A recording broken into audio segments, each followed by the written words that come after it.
اعوذ باللہ من الشیطان اللعین الرجیم بسم اللہ الرحمن الرحیم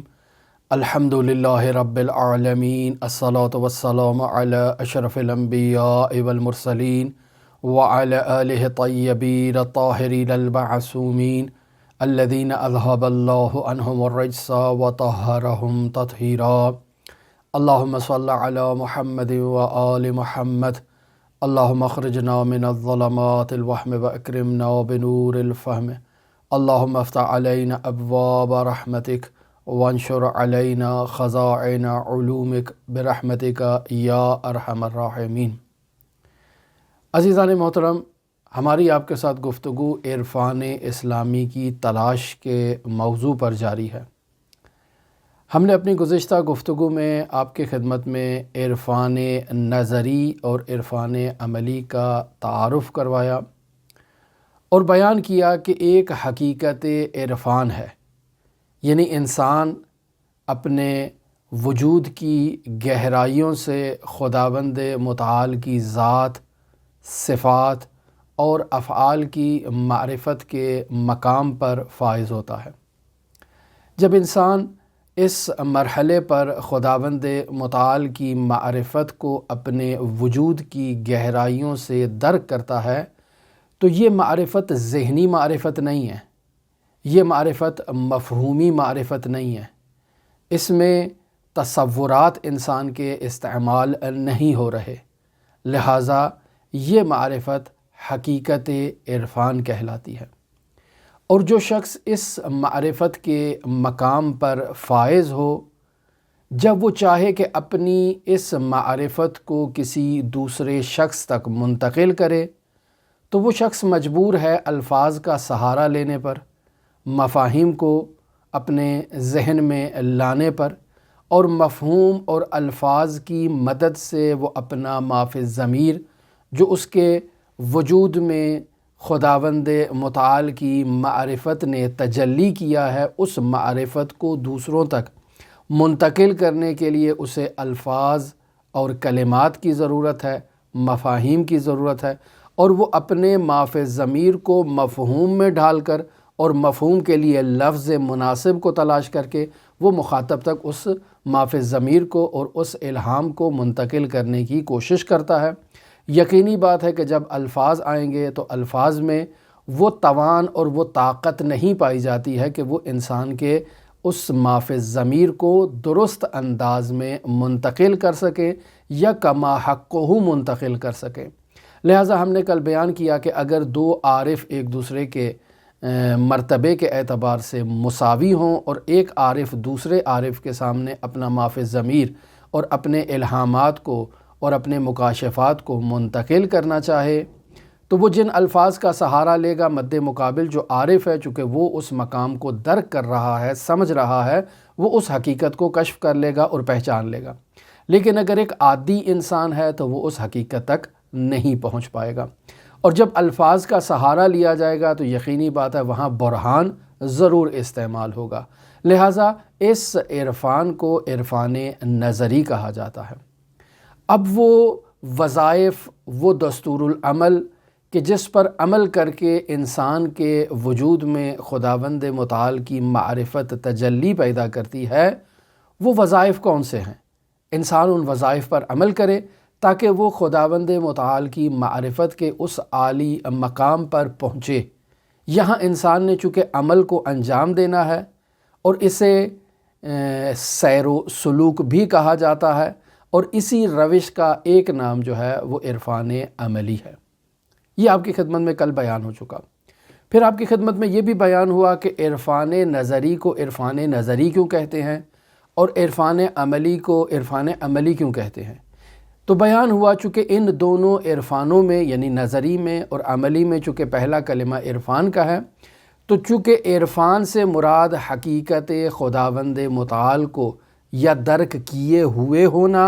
اور اسے آگے بیان کرنا، یا حقیقت خداوند متعال تک پہنچنے کے لیے تلاش کرنا اور جد و جہد کرنا، چونکہ دونوں میں مقصد جو ہے وہ خداوند متعال، اس کی ذات، اس کی صفات، اس کے افعال ہیں، اور ایک طرف چونکہ نظر سے تعلق رکھتا ہے، یعنی الفاظ استعمال ہو رہے ہیں، برہان استعمال ہو رہا ہے اس مافی الضمیر کو منتقل کرنے کے لیے، لہٰذا اس مناسبت سے اسے عرفان نظری کہا گیا ہے۔ اسے عرفان نظری کہنا نہیں چاہیے، اسے فلسفہ کہنا چاہیے، لیکن عرفان اس وجہ سے کہا جا رہا ہے چونکہ اس کا محور خداوند متعال کی ذات، صفات اور افعال ہے۔ اور پھر عرفان عملی میں بھی چونکہ محور خداوند متعال ہے، انسان کی تمام تر جد و جہد کا، تمام تر وظائف کا، تمام تر اعمال کا محور خداوند متعال کی معرفت حاصل کرنا ہے، لہٰذا اس عرفان کو عرفان عملی بھی کہا جاتا ہے، اور اس کا دوسرا نام سیر و سلوک بھی ہے کہ جس پر وہ رسالہ لب اللباب ہم آپ کی خدمت میں تفصیل کے ساتھ بیان کر چکے۔ کل اپنی گفتگو کے آخر میں ایک نہایت ہی اہم نقطے کی طرف ہم نے اشارہ کیا، اور وہ درواقع عرفا کی اقسام پر مشتمل تھا، یعنی یہ شخص خداوند متعال کی معرفت تک پہنچ چکا ہے، خداوند متعال کی ذات، صفات اور افعال کی معرفت رکھتا ہے یا نہیں رکھتا۔ ہمیں کیسے معلوم ہو کہ یہ شخص عارف باللہ ہے یا عارف باللہ نہیں ہے؟ تو اس سوال کے جواب میں ہم نے گزشتہ گفتگو کے آخر میں یہ بیان کیا کہ اگر کوئی شخص یہ دعویٰ کرتا ہے کہ میں عارف کامل ہوں، اس کے دعویٰ کرنے کا جو مقصد ہے وہ یہ ہے کہ یہ شخص خداوند متعال کی ذات، صفات اور افعال کی کما حقہ معرفت رکھتا ہے، اور وہ دعویٰ کرنے والا شخص جو یہ دعویٰ کر رہا ہے کہ میں اس مقام پر پہنچا ہوا ہوں، اگر وہ انبیاء ہیں اور انبیاء کے اوصیاء ہیں یا اولیاء ہیں، تو انبیاء ہیں تو یہاں کی حد تک ہم کہیں گے کہ چونکہ یہ انبیاء ہیں تو بلا شبہ یہ اس حقیقت توحید کو پہنچے ہوئے ہیں۔ اگر انبیاء کے اوصیاء ہیں تب بھی ہم کہیں گے کہ وہ حقیقت توحید تک پہنچے ہوئے ہیں۔ پس انبیاء کے جو ذہن میں شیطانی القاعات نہیں آتے ہیں، یعنی شیطان ان کے ذہن میں کوئی نادرست مطلب کو نہیں ڈالتا۔ اوصیاء کے ذہن میں بھی شیطان کا کنٹرول نہیں ہوتا کہ شیطان کسی مطلب کو ان کے ذہن میں ڈال دے، لہٰذا انبیاء کا اور اوصیاء کا جو عرفان ہے وہ عرفان حقیقی ہے، وہ خداوند متعال کی کنہ معرفت تک پہنچے ہوئے ہیں، اور پھر وہ آگے جس مطلب کو بیان کر رہے ہیں خداوند متعال کے عرفان سے، اس مطلب کو عرفان نظری کہا جائے گا۔ لہٰذا حضرات انبیاء یا ائمہ معصومین علیہم الصلاۃ والسلام سے متعلق وہ تمام معارف جو توحید پر مشتمل ہیں، احادیث کی صورت میں ہیں، خطبات کی صورت میں ہیں، کلمات و کسار کی صورت میں ہیں، ان تمام معارف کو عرفان نظری کہا جائے گا، اور وہ تمام وظائف اور دستور العمل جو انہوں نے خداوند متعال کی معرفت تک پہنچنے کے لیے بندوں تک منتقل کیے ہیں، جو نماز سے متعلق ہیں، روزے سے متعلق ہیں، حج سے متعلق ہیں، زکوٰۃ، خمس، جہاد، امر بالمعروف، نہی عن المنکر وغیرہ وغیرہ سے متعلق ہیں، ان تمام دستور العمل اور وظائف کو عرفان عملی کہا جائے گا، چونکہ یہ راستہ ہے خداوند متعال کی معرفت کے لیے، یعنی انسان پہلے خود کو تیار کرتا ہے۔ بعض مقدمات ایسے ہیں جو آمادگی سے متعلق ہیں، جو مقدمہ واقع ہو رہے ہیں، اور بعض ایسے مطالب ہیں جو واقعاً خداوند متعال کی معرفت کے لیے جو ہے وہ انسان استعمال کرتا ہے، جو بیان کیے گئے ہیں ابواب جہاد بالنفس میں، مومن کی صفات میں، مومن کے جو اوصاف حسنہ ہیں، صفات حمیدہ ہیں، مکارم اخلاق ہیں، جن پر ایک مومن نے عمل کرنا ہے، اور عمل کر کے وہ خداوند متعال کی معرفت کے بلند زینے طے کر سکتا ہے۔ لہٰذا بیان ہوا کہ اگر معارف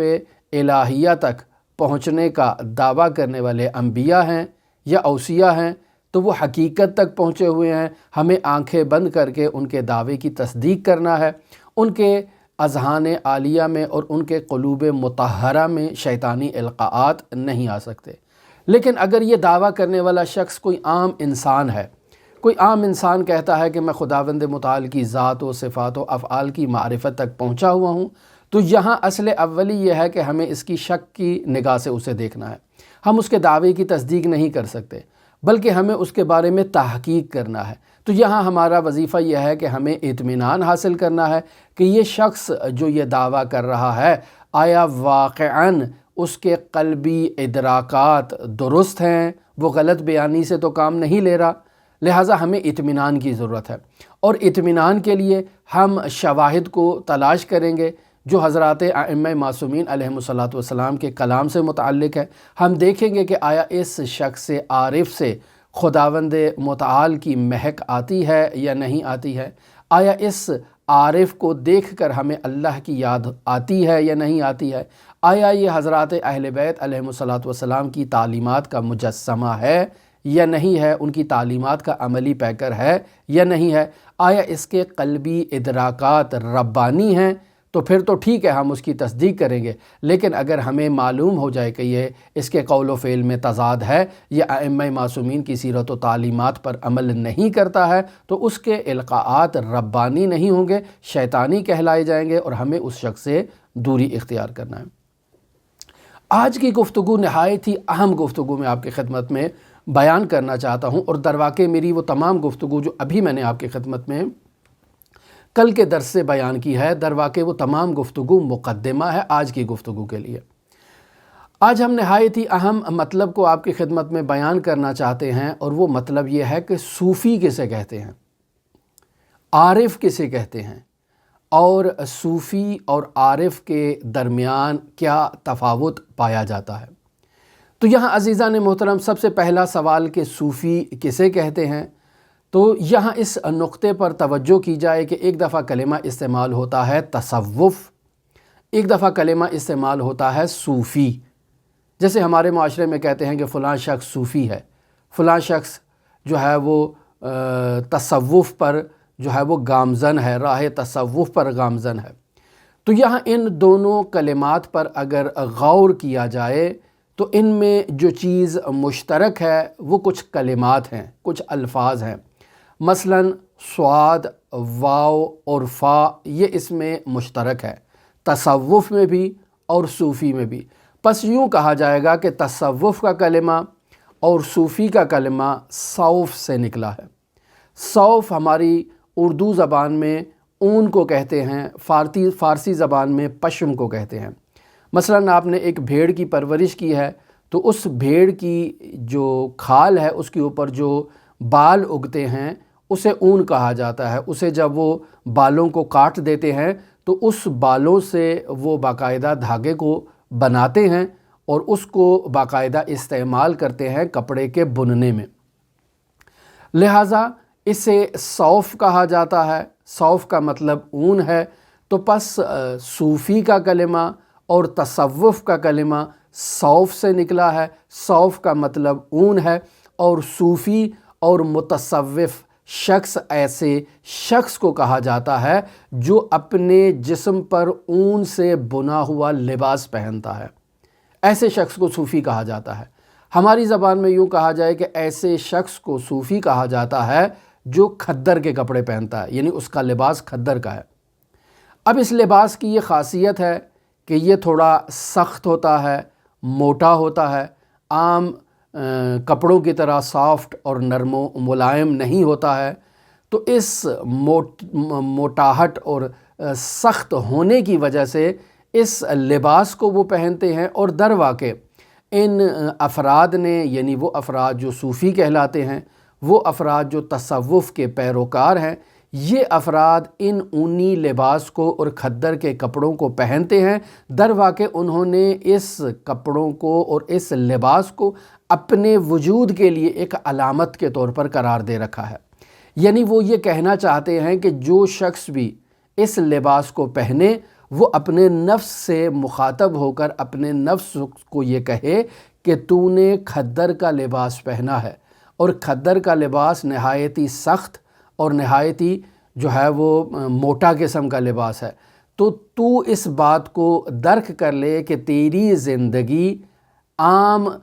انسانوں کی طرح جو سافٹ اور نرم و ملائم کپڑے پہنتے ہیں، تیری زندگی ان کی زندگی کی طرح نرم و ملائم نہیں ہوگی،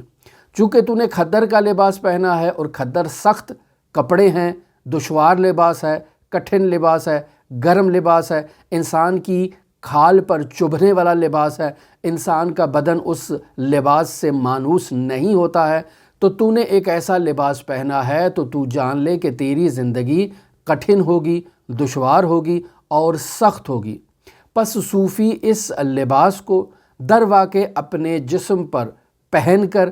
اس بات کا اعتراف کرتا ہے کہ میں نے لذت سے دوری اختیار کرنی ہے، میں نے مادی اور دنیاوی لذات سے اپنے جسم کو، اپنے بدن کو، اپنی حقیقت کو دور کرنا ہے، اور در واقع میں کھدر کا لباس پہن کر پہلے اپنے جسم کو رام کرنا چاہتا ہوں،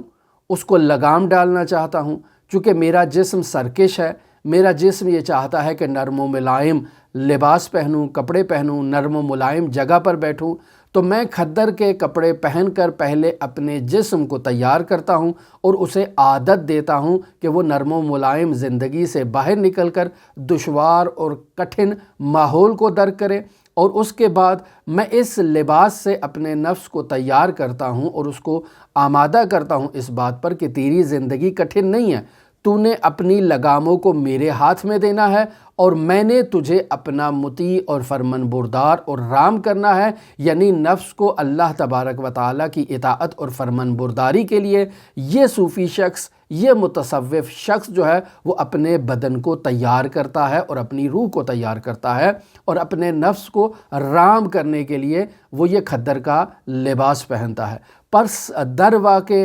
صوفی یا تصوف کا کلمہ ہماری اس عرفانی گفتگو میں عرفان عملی اور سیر و سلوک کے ساتھ مناسبت رکھتا ہے۔ یعنی اگر آپ کہیں عارف یعنی عرفان عملی والا عارف، ایک ایسے شخص کو عارف کہیں کہ جو سیر و سلوک کی راہ پر گامزن ہو، تو آیا اس شخص کو صوفی بھی کہا جا سکتا ہے؟ تو یہاں ابھی تک جو ہم نے آپ کی خدمت میں گفتگو کی ہے، تو یہاں تک صوفی اور عارف عرفان عملی والا شخص اور سیر و سلوک کی راہ پر گامزن شخص، یہ دونوں ایک ہی افراد ہیں، ان میں کوئی تفاوت نہیں پایا جاتا ہے۔ لہٰذا اگر اس معنی میں آپ فقہائے شیعہ کو صوفی کہتے ہیں تو آپ کا انہیں صوفی کہنا درست ہے۔ اگر آپ معاشرے کے دیندار طبقے کو کہ جو اسلامی تعلیمات پر عمل کرتا ہے اور اپنے نفس کو اپنا مطیع اور فرمان بردار قرار دیے ہوئے ہے، ایسے شخص کو صوفی کہتے ہیں تو اس میں کوئی حرج نہیں ہے۔ اگر تاریخ تشیع میں ایسے فقہا کو عملاً صوفی کہا جاتا تھا، جیسے شہید ثانی کو صوفی کہا جاتا تھا، تو اس میں کوئی حرج نہیں ہے۔ یعنی ابھی تک جو ہم نے صوفی کی آپ کی خدمت میں ڈیفینیشن بیان کی اور تعریف بیان کی کہ جو شخص بھی کھدر کا لباس پہن لے اسے صوفی کہا جاتا ہے، جو شخص بھی اپنے نفس کو رام کرنا چاہے اور اپنے نفس کو سختی دینا چاہے اور جہاد بالنفس کرنا چاہے، تو اس میں کوئی حرج نہیں ہے، اسلامی تعلیمات کے عین مطابق ہے، اور اس معنی میں ہر شخص کو صوفی ہونا چاہیے۔ لیکن نہایت افسوس کے بعد ساتھ یہ کہا جا سکتا ہے کہ ہمارے معاشرے میں ہمارے شیعہ جو دیندار طبقہ ہے اس میں صوفیوں کو ایک اچھی نظر سے نہیں دیکھا جاتا، ایک پازیٹیو نگاہ سے صوفیوں کو نہیں مشاہدہ کیا جاتا، اور جس کی بنیادی وجہ کچھ من گھڑت روایات ہیں، یعنی ایسی روایات ہیں کہ جو تصوف کی یا صوفی کی مذمت پر بیان ہوئی ہیں، اور بیان ہوا کہ آیت اللہ محمد حسن وکیلی نے اس موضوع پر تفصیلی جو ہے وہ تحقیق کی ہے اور ان تمام روایات کو من گھڑت جعلی قرار دیا ہے، اور باقاعدہ تاریخی منابع سے یہ ثابت کیا ہے کہ یہ روایتیں باقاعدہ ایک مقصد کی خاطر جو ہے وہ شیعہ منابع روائی میں جو ہے وہ آئیں، یعنی کسی ایک کتاب میں ان روایات کو شامل کیا گیا اور اس ایک کتاب کو کسی نہایت ہی متدین پاکیزہ شیعہ عالم کی طرف نسبت دی گئی، اور پھر باقی والے تمام علماء نے بلا تحقیق ان روایات کو اپنی حدیثی کتابوں میں درج کرنا شروع کر دیا، اور اس طرح سے وہ روایتیں جو ہے وہ ہمارے معتبر شیعہ منابع میں موجود ہیں۔ لیکن اگر ان کو اصل منبع میں تلاش کیا جائے اور اصل منبع کے مختلف نسخوں کو آپس میں مقایسہ کیا جائے، جو خطی نسخے ہیں، تو معلوم ہوتا ہے کہ بعض میں وہ ہیں، بعض میں وہ نہیں ہیں، جو خود اس بات کی دلیل ہے کہ یہ روایات اس میں ایڈ کی گئی ہیں اور اس کا اصل مصنف سے کسی قسم کا کوئی تعلق نہیں ہے۔ یہ ایک تفصیلی تحقیق ہے، اگر آپ دلچسپی رکھتے ہوں تو آیت اللہ وکیلی کی اس کتاب کا مطالعہ کر سکتے ہیں اور اس تحقیق کو ملاحظہ کر سکتے ہیں۔ ابھی ہمارا مقصد اس گفتگو کا یہ بیان کرنا نہیں ہے کہ ہم بیان کریں کہ دیندار طبقوں میں صوفیوں کی جو مذمت کی جاتی ہے وہ درست ہے یا درست نہیں ہے، لیکن یہ ایک حقیقت ہے کہ ہمارا دیندار طبقہ جو ہے وہ صوفیوں کو اور تصوف کو اچھا نہیں جانتا ہے، بلکہ اس گروہ کو منحرف گروہ سمجھتا ہے، یعنی ایسا گروہ سمجھتا ہے جس میں انحرافات پائے جاتے ہیں، لہٰذا وہ اس گروہ کی مذمت کرتا ہے۔ لہٰذا اگر آپ دیکھیں کہ اگر کوئی بھی شخص، قطع نظر اس کے کہ صوفی ہو، کوئی بھی معاشرے کا عام شخص ہی کیوں نہ ہو، اگر وہ منحرف ہے یعنی اس میں انحرافات پائے جاتے ہیں تو اس کی مذمت ہونی چاہیے۔ اگر صوفی میں بھی انحرافات ہیں تو اس کی مذمت ہونی چاہیے، اس میں تو کسی قسم کے شک و شبے کی گنجائش ہی نہیں ہے کہ جس میں بھی انحراف پایا جائے اس منحرف شخص کی مذمت ہونی چاہیے، اور یہ اس میں کسی قسم کا کوئی استثناء نہیں ہے کہ وہ فقیہ ہے، اگر منحرف ہے تو اس کی مذمت ہونی چاہیے، اگر عام انسان ہے منحرف ہے تو اس کی مذمت ہونی چاہیے۔ لیکن یہاں آپ کی خدمت میں یہ حقیقت بھی بیان کرتا چلوں کہ تاریخ تشیع میں بعض ادوار ایسے گزرے ہیں کہ جہاں صوفی کا کلمہ دیندار طبقے کے لیے، فقہا کے لیے، علماء کے لیے، بالخصوص ایسے دیندار طبقے کے لیے جو زاہد ہوں، جنہوں نے زاہدانہ زندگی کو اختیار کر رکھا ہو، ان لوگوں کے لیے صوفی کا کلمہ تاریخ تشیع میں استعمال ہوتا رہا ہے۔ لہٰذا یہاں ہم آپ کی خدمت میں یہ بیان کرنا چاہیں گے کہ جس دور میں صوفی کا کلمہ ان لوگوں کے لیے یعنی فقہا کے لیے، متدینین کے لیے، زہاد کے لیے استعمال ہوتا تھا تو وہ درواقع ان کے منحرف نظریات نہیں تھے، یعنی ان میں کوئی کسی قسم کا انحراف نہیں تھا۔ وہ افراد خالص متدین، زاہد، متوکل اور نیک اور پاکیزہ اور شریف انسان تھے، جو خداوند متعال کی معرفت ذات، صفات اور افعال کی معرفت کے لیے جد و جہد کرتے تھے، جہاد بن نفس کرتے تھے، اپنے نفس پر جو ہے وہ لگام ڈالتے تھے، اس نفس کو سرکشی سے رام کرتے تھے۔ ایسے افراد کو صوفی کہا جاتا تھا اور اس میں کوئی حرج نہیں ہے۔ آج کے دور میں بھی آیت اللہ مصباح کہتے ہیں کہ اگر کسی معاشرے میں یہ صوفی کا کلمہ ایسے ہی دیندار طبقوں کے لیے اور افراد کے لیے اگر استعمال ہوتا ہو، یعنی اس صوفی کے کلمے کو کسی شخص کو احترام دینے کے لیے اگر استعمال کیا جائے، ریسپیکٹ دینے کے لیے استعمال کیا جائے، تو اس میں کوئی حرج نہیں ہے۔ جیسے آپ مثلا ایک عالم دین کو دیکھ کر کہتے ہیں علامہ صاحب، کبھی کسی زمانے میں اس کو کہا جاتا تھا مولانا صاحب، اور اس سے پیچھے چلے جائیں تو کہا جاتا تھا مولوی صاحب، اور آج ہمارے پاکستانی معاشرے میں جس شخص نے داڑھی رکھی ہوتی تھی اس کو کہا جاتا تھا صوفی صاحب۔ تو اب یہ ہمارے معاشرے کے جو ہے وہ استعمالات ہیں، لیکن آہستہ آہستہ آپ دیکھیں آج کل کے دور میں بہت کم علاقے ایسے ہوں گے جہاں داڑھی رکھنے والے شخص کو صوفی صاحب کہا جاتا ہو، یعنی توہین کے لیے نہیں بلکہ ریسپیکٹ دینے کے لیے اس کو صوفی کہا جاتا ہو۔ بہت کم علاقے ایسے ہوں گے، اور اگر کہیں ہے تو وہاں یہ استعمال درست ہے۔ یا بہت کم علاقے ایسے ہیں جہاں مولانا صاحب کو مولوی صاحب کہا جائے گا، بہت کم ہے۔ پہلے زمانے میں ہوتا تھا، آج کل مولوی صاحب استعمال نہیں کرتے ہیں۔ آج کل ہر عالم کو علامہ کہہ کر مخاطب کرنے کا رواج ہمارے معاشرے میں ہے۔ اب کہاں تک درست ہے یہ ایک الگ موضوع ہے، لیکن علامہ کہہ کر خطاب کیا جاتا ہے۔ تو آیت اللہ مصباح کہتے ہیں کہ اگر کسی معاشرے میں کلمہ صوفی کسی عالم یا کسی متدین شخص کے احترام کی خاطر اس شخص کے لیے استعمال کیا جائے تو اس میں کسی قسم کی کوئی قباحت نہیں پائی جاتی ہے، اور اس کلمے کو استعمال کیا جاتا ہے۔ پھر آیت اللہ مصباح یزدی یہاں مثال دیتے ہیں، کہتے ہیں ایران کا ایک صوبہ ہے کرمانشاہ، اس صوبے میں بعض علاقے ایسے ہیں جہاں مقدس اور دیندار افراد کو تعریف کی خاطر ان کے لیے جو کلمہ استعمال کیا جاتا ہے، تمجیدی کلمہ، وہ صوفی ہے، یعنی انہیں صوفی کہہ کر مخاطب کیا جاتا ہے، اور اس میں کسی قسم کی کوئی قباحت نہیں ہے۔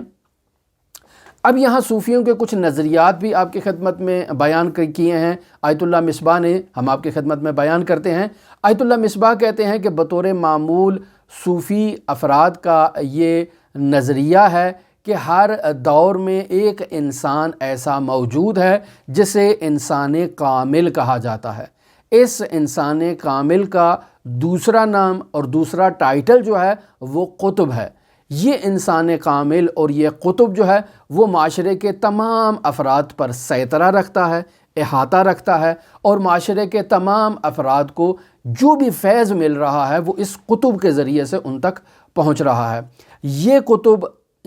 جو جب قطب بنا تو اس کو تمام تر چیزیں جو میراث کے طور پر ملی وہ اپنے سے ماقبل قطب کے ذریعے سے ملی، اور جب اس قطب کا انتقال ہوگا اور یہ کسی دوسرے شخص تک اپنی میراث منتقل کرے گا تو وہ شخص بھی قطب قرار پائے گا۔ لہٰذا صوفیوں کا یہ نظریہ ہے کہ اقطاب کا یہ سلسلہ اسی طرح سے پشت سر ہم ایک دوسرے کے پے در پے جو ہے وہ چلتا آتا ہے۔ اس میں ضروری نہیں ہے کہ یہ نسل در نسل چلے، بلکہ ایک قطب جس شخص میں قطب ہونے کی صلاحیت کو محسوس کرتا ہے وہ اسے اپنا قطب قرار دیتا ہے اور اس کو اپنی تمام معنوی میراث جو ہے وہ اس کے سپرد کرتا ہے، اور اس طرح سے باقاعدہ اقطاب کے ایک سلسلے کے وہ قائل ہیں۔ اور پھر ہم نے آپ کی خدمت میں جب مرحوم علی قاضی طباطبائی کے حالات زندگی بیان کیے تو وہاں اس بات کی وضاحت کر دی تھی کہ مرحوم علی قاضی خود کے لیے باقاعدہ اس سلسلے کی نفی کرتے تھے۔ یعنی کسی شخص نے مرحوم قاضی سے ان کے استاد کے بارے میں پوچھا تو انہوں نے کہا میرے استاد جو ہیں وہ مرحوم احمد کربلائی ہیں، آیت اللہ احمد کربلائی۔ پوچھا احمد کربلائی کے استاد کون ہیں؟ کہا ملا حسین قلی احمدانی۔ پھر پوچھا ملا حسین قلی احمدانی کے استاد کون ہیں؟ کہا آیت اللہ سید علی ششتری۔ پھر پوچھا علی ششتری کے استاد کون ہیں؟ کہا ملا جولا۔ پھر پوچھا ملا جولا کے استاد کون ہیں؟ تو آیت اللہ قاضی نے سختی سے تندی سے دیکھ کر کہا کہ تم میرے لیے سلسلہ بنانا چاہتے ہو۔ وہ سلسلہ در واقع یہی صوفیوں کا سلسلہ اقطاب ہے کہ ایک قطب جب اس دنیا سے جاتا ہے تو اپنا جانشین کسی کو مقرر کرتا ہے اور تمام اپنی میراث علمی و معنوی اس تک منتقل کرتا ہے۔ تو در واقع سائل ایک ایسا سلسلہ بنانا چاہتے تھے، اور بعض لوگوں نے جو تحقیقات کی ہیں اسی طرح علی قاضی طباطبائی کو کسی سلسلے سے جوڑنے کی کوشش کی ہے، جبکہ علی قاضی طباطبائی نے اس سلسلے کی نفی کی ہے، چونکہ یہ سلسلہ ہمارے عرفان اسلامی میں نہیں پایا جاتا۔ یہ تصوف اور صوفیوں کے درمیان یہ چیز رائج ہے۔ خود سلسلے کا ہونا کوئی بری بات نہیں ہے، سلسلے کا ہونا بری بات نہیں ہے، لیکن اس گروہ کے جو دوسرے اگر عقائد اور ایسے نظریات ہیں جو اسلامی تعلیمات سے منافی ہیں تو ان تعلیمات کی اور ان عقائد کی اور ان نظریات کی نفی ہونی چاہیے۔ اب اگلا مطلب جو آپ کی خدمت میں بیان کرنا چاہوں گا وہ یہ ہے کہ عارف کسے کہتے ہیں۔ بیان ہوا کہ عرف عام میں کلمہ عارف اور کلمہ صوفی دونوں کے استعمالات ہم اب آپ کی خدمت میں بیان کر چکے ہیں، لیکن صوفی کا کلمہ ہمارے عام معاشرے میں عارف کلمے کے اپوزٹ طور پر استعمال کیا جاتا ہے۔ یعنی عارف کلمہ جو ہے وہ مقدس کلمہ ہے، اس کلمے میں قداست پائی جاتی ہے عام افراد کی نظروں میں، اور وہ قداست ابھی محفوظ ہے، جبکہ کلمہ صوفی یا تصوف میں وہ قداست اور وہ پاکیزگی جو ہے وہ ابھی عام نظروں میں نہیں پائی جاتی ہے۔ یعنی اگر آپ معاشرے میں کسی کو صوفی کہیں گے تو وہ برا محسوس کرے گا، کسی عالم کو کسی فقیہ کو صوفی کہیں گے تو وہ برا محسوس کرے گا، یا اگر آپ کسی کی توہین کرنا چاہیں تو آپ اس کو صوفی کا ٹائٹل دے دیں تو در واقع آپ اس کی توہین کرنا چاہتے ہیں۔ جیسے ہمارے معاشرے میں بعض لوگ جو ہیں وہ مرحوم امام خمینی رحمۃ اللہ علیہ کو صوفی کہتے تھے، بعض لوگ جو ہیں وہ مرحوم آیت اللہ بہجت کو صوفی کہتے ہیں، بعض لوگ مرحوم قاضی کو صوفی کہتے ہیں، بعض لوگ جو ہیں وہ اسی طرح مرحوم حداد کو یا اس قسم کے افراد کو صوفی کہتے ہیں۔ اگر ان کا ان ہستیوں کو صوفی کہنا اس بات کی دلیل ہو کہ وہ ان کی انسلٹ کرنا چاہتے ہیں، توہین کرنا چاہتے ہیں، تو یہ فعل حرام ہے۔ اور اگر وہ ان کو صوفی اس عنوان سے کہہ رہے ہیں کہ جیسے ہمارے بزرگ علماء کو صوفی کہا جاتا تھا، جیسے صوفی کلمے کی وضاحت میں ہم نے بیان کیا کہ ایسے افراد جو اپنے سرکش نفس کو رام کرنے کے لیے اس پر سختی کریں اور اپنے نفس کو اپنے کنٹرول میں رکھیں اور اللہ کی عبادت کریں، اللہ کی اطاعت کریں اور خداوند متعال کی توحید تک، اس کے صفات تک، اس کے افعال تک پہنچنے کے لیے جد و جہد کریں، تو ایسے افراد کو اگر صوفی کہا جائے اور یہ بے احترامی کی بھی نیت نہ ہو تو اس میں کوئی حرج نہیں پایا جاتا ہے۔ اب سوال یہ پیدا ہوتا ہے کہ عارف کسے کہتے ہیں؟ تو ہم نے اپنی گفتگو کے آغاز میں حقیقت عرفان کو بیان کیا اور بیان کیا کہ وہ شخص جو خداوند متعال کی شہودی معرفت رکھتا ہو، یعنی خداوند متعال کی ذات و صفات و افعال کی شہودی معرفت کے مقام پر پہنچا ہوا شخص جو ہے، ایسے شخص کو عارف کہا جاتا ہے، اور ایسے شخص کو اس بلند نورانی مقام کا حامل شخص کہا جاتا ہے۔ پس عارف ایک ایسے شخص کو کہا جاتا ہے کہ جو اپنے قلب اور اپنی روح سے اور اپنی حقیقت سے اور اپنی جان سے وہ خداوند متعال کی معرفت کے مقام پر فائز ہوتا ہے اور مطمئن ہوتا ہے۔ عارف کا رتبہ اگر دیکھا جائے تو بعض عارف ایسے ہیں کہ جن کے توحیدی مراتب بہت شدید ہیں، اور بعض عارف ایسے ہیں کہ جن کے توحیدی مراتب ابھی کمزور ہیں۔ تو فلسفی اعتبار سے اور فلسفی زبان میں ایک کلمہ استعمال کیا جاتا ہے مقولہ تشکیک، یعنی تشکیک کہتے ہیں شدت اور ضعف کا ہونا، یعنی قوت اور ضعف کا ہونا۔ تو عارف ایک ایسا کلمہ ہے کہ اس عرفان کے مقام پر حامل شخص، یعنی وہ شخص جو خداوند متعال کی شہودی معرفت کو حاصل کر رہا ہے، ان کے درجات ہیں، کوئی بہت بلند درجے پر فائز ہے، کوئی تھوڑے نیچے والے درجے پر فائز ہے، لیکن ان تمام افراد کو عارف کہا جائے گا۔ پس عارف اس شخص کو کہتے ہیں جو ادراک شہودی رکھتا ہے، جو معرفت رکھتا ہے، اور جتنا معرفت کے شدید مرتبے پر فائز ہوگا اتنا اس کے اوپر عارف کا کلمہ صادقانہ حقیقت پر دلالت کرے گا، اور جتنا اس کی معرفت کا مرتبہ کمزور ہوگا اس کے اوپر کلمہ عارف کا استعمال جو ہے وہ مجاز کہلائے گا۔ جس طرح ہم نے آپ کی خدمت میں بیان کیا کہ صوفی صوف یعنی اون کا کپڑا پہنتے ہیں اور مخصوص آداب کی وہ رعایت کرتے ہیں، تو کیا عارف کے لیے بھی اسی طرح سے کوئی شرائط ہیں، کوئی آداب ہیں؟ تو بیان کیا گیا کہ عارف کے لیے اس قسم کی کوئی شرائط، کوئی آداب نہیں ہے۔ یعنی صوفی اگر کھدر کا لباس پہنتا ہے تو عارف کے لیے یہ قید نہیں ہے کہ جب تک وہ کھدر کے کپڑے نہیں پہنے گا وہ عارف نہیں کہلائے گا، نہیں، ایسی کوئی قید نہیں ہے۔ ہمارے معاشرے میں صوفی حضرات بطور معمول اپنی گردن پر ایک کشکول لٹکا کر رکھتے ہیں، اور وہ کشکول در واقع علامت ہوتا ہے اس بات کی کہ وہ فقیر ہیں، یعنی حقیقت میں فقیر ہیں، یعنی وہ اپنی فقر کے اظہار کے لیے اور خود اپنے وجود کو یہ باور کرانے کے لیے، یہ اطمینان دلانے کے لیے کہ وہ فقیر ہیں، اپنے وجود میں فقر رکھتے ہیں، اور اس دنیا میں اپنے وجود کی بقا اور استمرار کے لیے فقر رکھتے ہیں، لہٰذا خود کو اور دوسروں کو اس یقین کے مرحلے تک پہنچانے کے لیے وہ کشکول اپنی گردن پر لٹکا کر رکھتے ہیں کہ میں فقیر ہوں۔ یہ ایک علامت انہوں نے اپنے لیے بنا رکھا ہے۔ یہ صوفی خانقاہوں میں جا کر اللہ کی عبادت کرتے ہیں۔ تو سوال یہ پیدا ہوتا ہے کہ کیا عارف کے لیے بھی کوئی ایسی شرائط ہیں کہ وہ کھدر کا کپڑا پہنے، وہ کشکول اپنی گردن پر لٹکا کر رکھے، وہ خانقاہوں میں جائے؟ تو کہیں گے کہ نہیں، عارف کے لیے اس قسم کی کوئی قید، کوئی شرط بیان نہیں کی گئی ہے۔ عارف کے لیے صرف اتنا کہا گیا ہے کہ وہ خداوند متعال کی شہودی معرفت حاصل کرے۔ اب خداوند متعال کی شہودی معرفت کوئی نظر تو نہیں آئے گی، آپ کو کتنی معرفت ہے، مجھے کتنی معرفت ہے، فلاں شخص کو کتنی معرفت ہے، اس کو کوئی درک نہیں کر سکتا، یہ ایک امر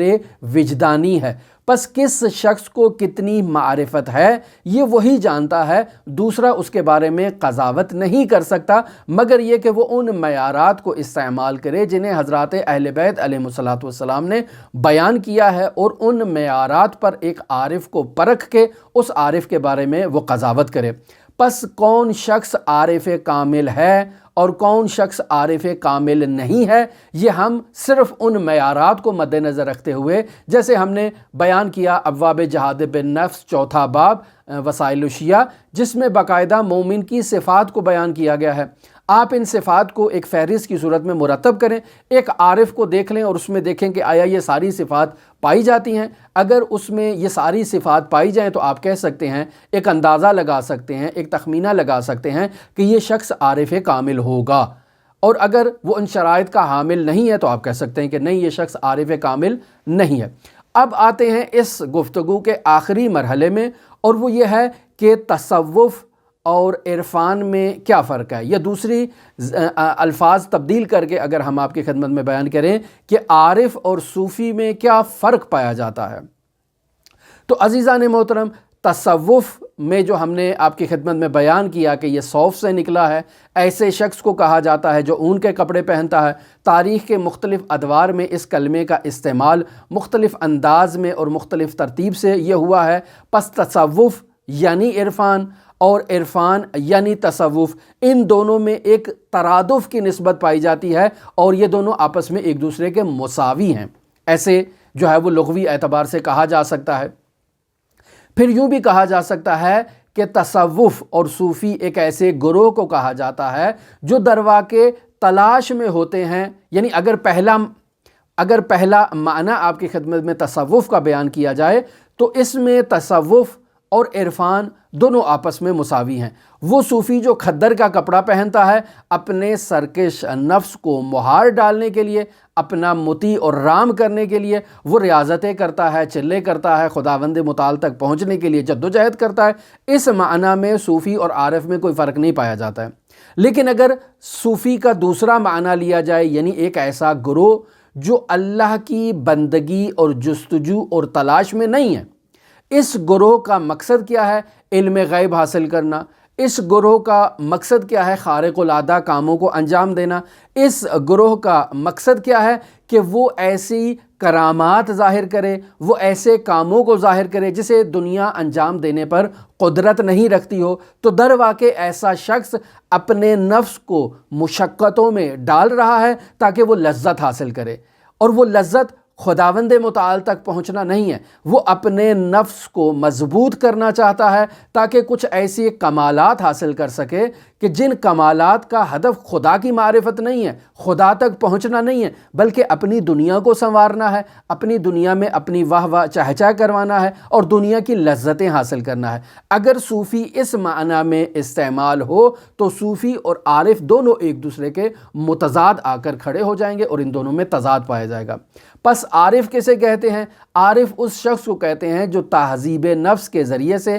فنائے نفس کے لیے جدوجہد کرتا ہے۔ وہ عارف کوشش کرتا ہے کہ خود کی عاجزی، خود کی ذلت، خود کی حقارت کا اعتراف کرتے ہوئے خداوند متعال کی بارگاہ میں سجدہ ریز ہو اور خداوند متعال کو منشاء فیض قرار دے۔ اگر عارف کا یہ معنی ہے تو یہی معنی صوفی کا پہلا معنی ہے، جسے ہم نے آپ کی خدمت میں بیان کیا کہ وہ صوف کا کپڑا پہنتے ہیں اور وہ یہ عقیدہ رکھتے ہیں کہ ہم نے اپنے نفس کو جو سرکش ہے، جو طغیان گر ہے، اس طغیان گر نفس کو قابو میں کرنا ہے اور قابو میں کر کے ہم نے خداوند متعال تک پہنچنا ہے۔ پس اس معنی میں ایک صوفی اور عارف میں کوئی فرق نہیں ہے، لیکن جو دوسرا معنی بیان کیا اس میں صوفی اور عارف میں فرق ہے اور دونوں ایک دوسرے کے متضاد ہیں۔ پس ہمیشہ ہر دور میں ایسے افراد موجود رہے ہیں جو روحانیت کی تلاش میں ہیں، جو خداوند متعال تک پہنچنا چاہتے ہیں، لقاء اللہ کرنا چاہتے ہیں۔ جب ہم ان کی زندگی میں جھانک کر دیکھیں گے،